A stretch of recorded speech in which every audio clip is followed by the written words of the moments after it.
പറയാ കേരളത്തിന്റെ ഉന്നത വിദ്യാഭ്യാസ മേഖല വളരെ മെച്ചപ്പെട്ടിരിക്കുന്നു. രാജ്യത്തിനകത്തെ പ്രധാനപ്പെട്ട സർവകലാശാലകൾ എടുത്താൽ ആദ്യ 10 റാങ്കുകളിൽ കേരള യൂണിവേഴ്സിറ്റി ഉൾപ്പെടെയുള്ള കുസാറ്റ് ഉൾപ്പെടെയുള്ള യൂണിവേഴ്സിറ്റികൾ കേരളത്തിനകത്ത് വരികയാണ്. രാജ്യത്തെ ഏറ്റവും ഉന്നത വിദ്യാഭ്യാസ മേഖലയിൽ ഭാഗമായിട്ട് വിദ്യാഭ്യാസ മേഖലയിൽ, ആരോഗ്യ മേഖലയിൽ, പൊതുവിതരണ സമ്പ്രദായ മേഖലയിലൊക്കെ തന്നെ ഈ കഴിഞ്ഞ 10 വർഷക്കാലം ഒരു ദിവസം സാധനങ്ങളില്ല എന്നതിൻ്റെ പേരിൽ റേഷൻ കടകളോ മാവേലി സ്റ്റോറുകളോ അടച്ചിട്ടുണ്ടാ? റേഷൻ കടയോ അല്ലെങ്കിൽ മാവേലി സ്റ്റോറുകളോ പൊതുവിതരണ ശൃംഖലയിലുള്ള ഇതുകളോ ഈ കഴിഞ്ഞ 10 വർഷക്കാലം ഒരു ദിവസമെങ്കിലും അവിടെ സ്റ്റോക്കില്ല എന്ന് പറഞ്ഞിട്ട് അടച്ചിട്ടുണ്ടാ? UDFൻ്റെ ഭരണ സമയത്ത് എത്ര സമയത്ത് അടച്ചിട്ടു? എത്ര ദിവസം നമ്മുടെ റേഷൻ കട മുടങ്ങി? ഈ കഴിഞ്ഞ 10 വർഷക്കാലം നമ്മുടെ ട്രഷറി ഒരു ദിവസം പോലും പണമില്ലാന്ന് പറഞ്ഞിട്ട് അടച്ചിട്ടുണ്ടാ? UDFൻ്റെ ഭരണകാലത്ത് എത്ര തവണ അടച്ചിട്ടു ട്രഷറി? നമ്മുടെ ഏതെങ്കിലും ഒരു വികസന പ്രവർത്തനം നടത്താൻ വേണ്ടി പറ്റിയിരുന്നോ? ശങ്കർജി, എത്ര തവണ ട്രഷറി അടച്ചിട്ടു? അടച്ചിട്ടിട്ടില്ല നമ്മൾ. കാരണം ട്രഷറി തുറന്നു പ്രവർത്തിച്ചു, പൊതുമേഖലാ സ്ഥാപനങ്ങൾ തുറന്നു പ്രവർത്തിച്ചു, പൊതുവിതരണ സമ്പ്രദായത്തിൻ്റെ ഭാഗമായി റേഷൻ കടകളും മാവേലി സ്റ്റോറും പ്രവർത്തിച്ചു. കഴിഞ്ഞ 10 വർഷക്കാലമായി അവശ്യ ഇനം എന്ന് പറയുന്ന 13 ഇനം സാധനങ്ങൾക്ക് 10 പൈസ കൂട്ടിയിട്ടില്ല. അറിയോ? 10 പൈസ കൂട്ടിയിട്ടില്ല. ഏതാ അവശ്യ സാധനങ്ങൾ? ഏതാ? അരി, പരിപ്പ്, മുളക്, ഇതൊക്കെ നമ്മൾ പൊതുവിതരണം 13 ഇനങ്ങളുണ്ട്. മാവേലി സ്റ്റോറുകൾ, പൊതുവിതരണ കേന്ദ്രങ്ങൾ വഴി നമുക്ക് കിട്ടുന്നതാണ്. ഒരു 10 പൈസ പോലും കഴിഞ്ഞ 10 വർഷക്കാലമായി വില വർദ്ധിപ്പിക്കാനുണ്ടായിട്ടില്ല. പൊതുമാർക്കറ്റിനകത്ത് വില വർദ്ധിച്ചിട്ടുണ്ട്, അത് നമ്മുടെ കുഴപ്പം കൊണ്ടല്ല. അപ്പോൾ പൊതുമേഖലാ സ്ഥാപനങ്ങളിൽ, പൊതുവിതരണ കേന്ദ്രങ്ങളിൽ ഒരു നയാ പൈസ പോലും വർദ്ധിപ്പിക്കാതെ കേരളത്തിൻ്റെ ജനതയെ പിടിച്ചു നിർത്തിയ സർക്കാരാണ് ഈ സർക്കാർ എന്നുള്ളതാണ്. എന്താ കേന്ദ്ര ഗവൺമെൻറ് സംഭാവന? കേന്ദ്ര ഗവൺമെൻറ് സംഭാവന എന്താ? ഏതെങ്കിലും തരത്തിൽ വരുന്നുണ്ടോ? ഇപ്പോൾ പ്രളയം വന്നില്ലേ? നിപ്പ വൈറസ് വന്നില്ലേ? ഇവിടെയൊക്കെ ഒരു സഹായിക്കാൻ വന്നു. സഹായിച്ചതിനപ്പുറം എന്തായി?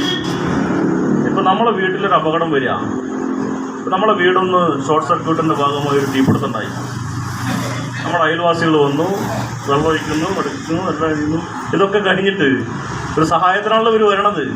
ഇതൊക്കെ കഴിഞ്ഞിട്ട് ഒരു ബില്ല കൊടുത്തു കഴിഞ്ഞാൽ എന്താ സ്ഥിതി? ഞങ്ങൾ ചെയ്ത പ്രവർത്തനത്തിന് ഇത്ര പൈസ ഇവിടെ തന്നോ, ഞങ്ങൾ പൊക്കോളാം എന്ന് പറഞ്ഞ എന്താ സ്ഥിതി?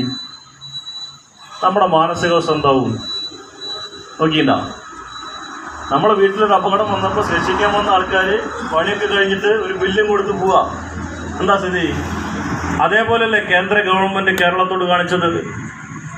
പ്രളയം വന്നപ്പോൾ ഇങ്ങനെ ഹെലികോപ്റ്ററൊക്കെ വന്ന് ആളുകൾ എടുക്കുമ്പോൾ ഭയങ്കര എന്താ സംഭവം?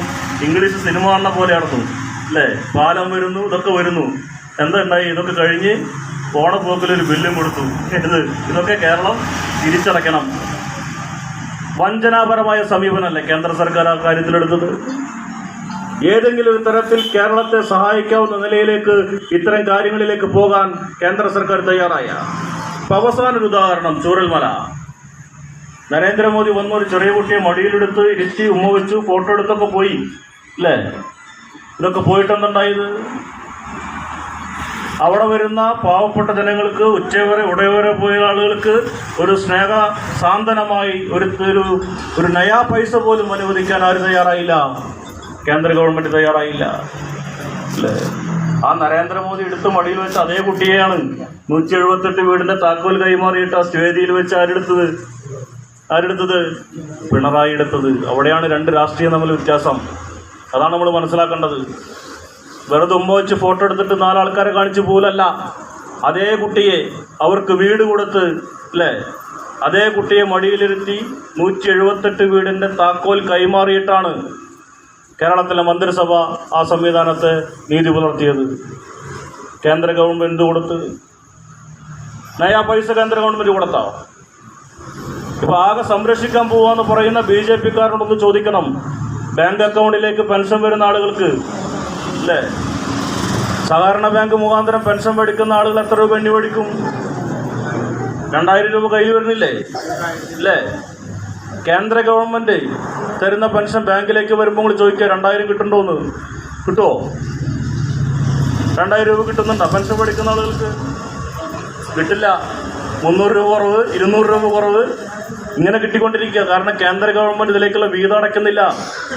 ഇത് ഞാൻ വെറുതെ പറയണതല്ല, വസ്തുതാപരമായിട്ട് പറയണതാണ്. അപ്പോൾ കേന്ദ്ര ഗവൺമെൻറ് കേരളത്തോട് സാമ്പത്തികമായി വലിയ പ്രതിഷേധം രേഖപ്പെടുത്തുന്നു.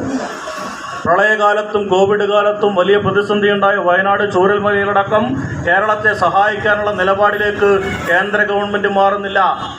ഇപ്പോൾ നമ്മളിവിടുന്ന് ജയിച്ചു പോയൊരു മഹാണ്ടല്ലോ കേന്ദ്ര ഗവൺമെൻറ്റിൻ്റെ ഭാഗമായിട്ട് ഇപ്പോൾ ഉണ്ടാവുന്ന ആൾ അല്ലേ, പിന്നെ വെള്ളത്താടിയും കറുപ്പ് മീശയൊക്കെ വെച്ച് വലിയ വർത്താനൊക്കെ പറയുന്ന സുരേഷ് ഗോപി എന്താ പറഞ്ഞത്? ചൂരൽമലയിലെ പ്രശ്നം പരിഹരിക്കാൻ ചൂരൽമലയിൽ നിവാസികളും ഞങ്ങളോടൊന്നും ചോദിച്ചില്ല.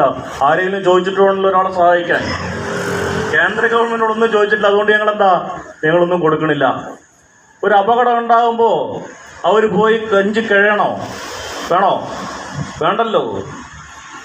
ഈ കേരളത്തിനകത്ത് 4 ലക്ഷം വരുന്ന